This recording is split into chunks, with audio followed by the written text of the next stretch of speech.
warahmatullahi wabarakatuh. Perkenalkan, nama aku Delika Nuramalia, NIM 2401005040078.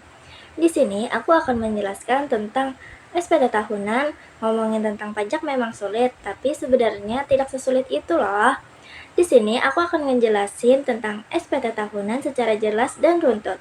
Pertama, kita bakalan kenalan dulu apa sih itu SPT tahunan. SPT tahunan atau Surat Pemberitahuan Tahunan adalah laporan resmi dari wajib pajak kepada DJP tentang apa saja penghasilan yang kita dapat selama 1 tahun, pajak yang sudah dipotong atau dibayar, dan kewajiban pajak yang masih harus kita penuhi.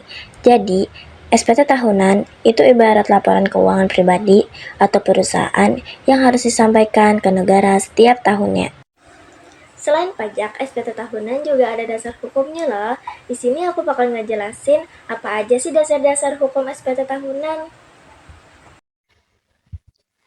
Adapun dasar hukum SPT tahunan yang diatur dalam Undang-Undang Nomor 7 Tahun 2021 tentang harmonisasi peraturan perpajakan atau yang disebut UU HPP yang mengubah ketentuan dalam UU KUP.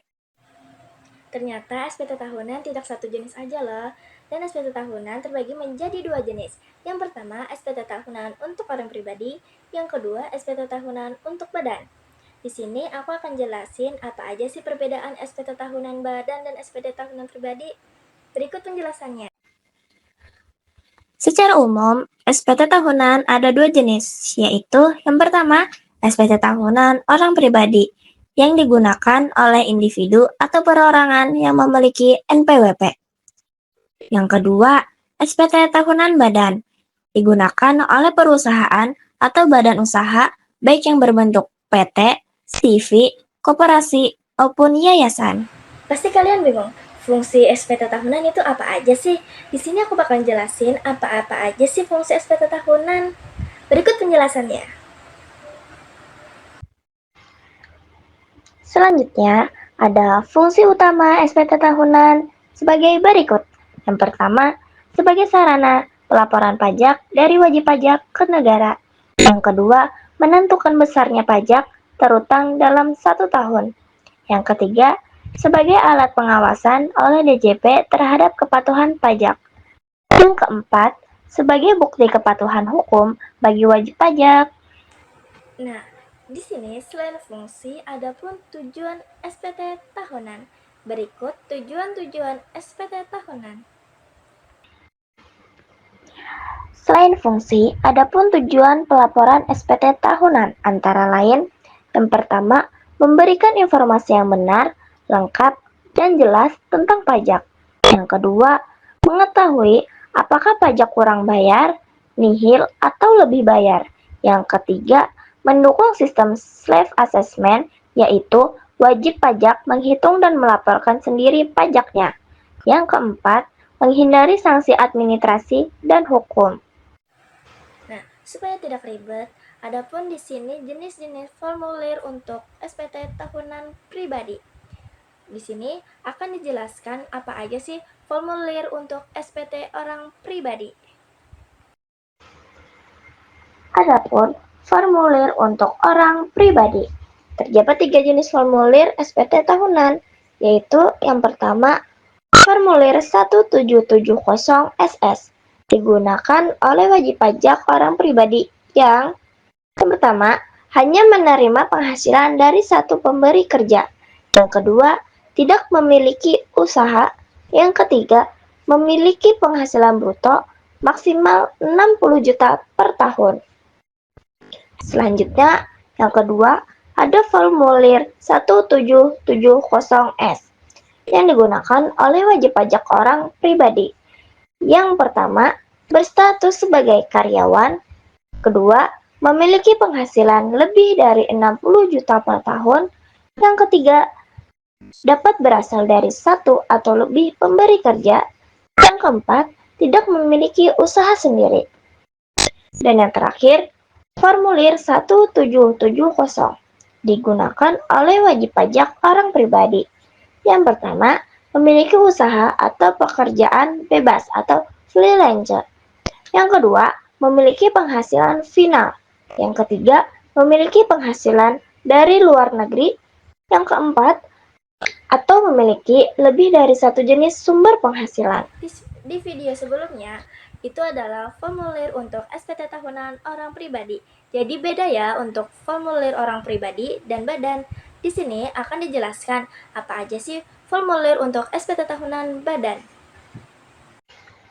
Selanjutnya, ada formulir SPT tahunan badan yang menggunakan formulir 1770 yang berfungsi untuk melaporkan penghasilan perusahaan, biaya operasional, laba atau rugi, dan pajak penghasilan badan yang terutang. Sekarang akan dijelaskan batas waktu pembayaran SPT tahunan orang pribadi dan badan. Berikut penjelasannya.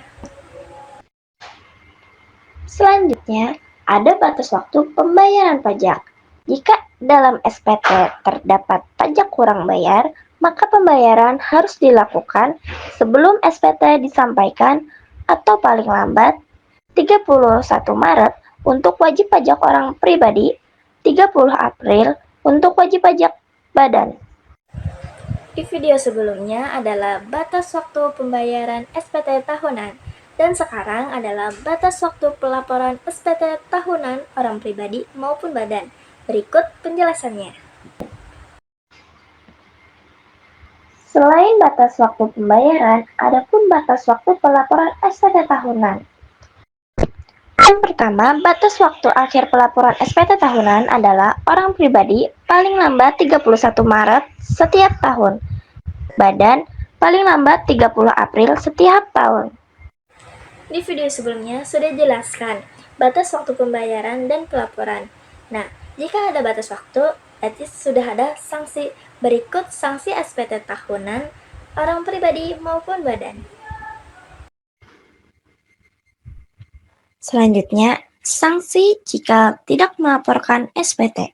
Apabila wajib pajak tidak melaporkan SPT tahunan, maka dikenakan sanksi administratif berupa 100.000 untuk orang pribadi dan 1 juta rupiah untuk badan.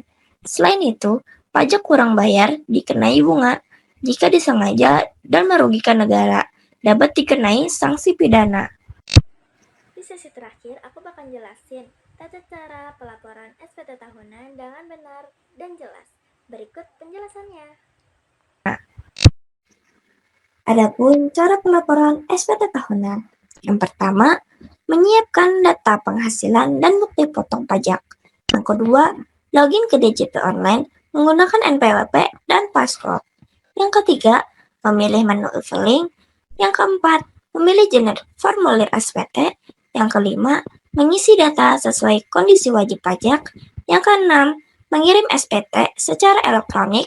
Yang ketujuh, menyimpan bukti penerimaan elektronik atau BPE.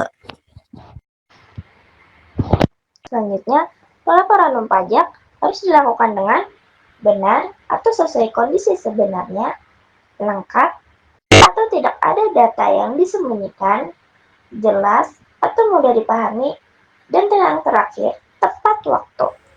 Jadi, itu tadi penjelasan secara singkat tentang SPT tahunan. Semoga dapat dimengerti dan dipahami. See you.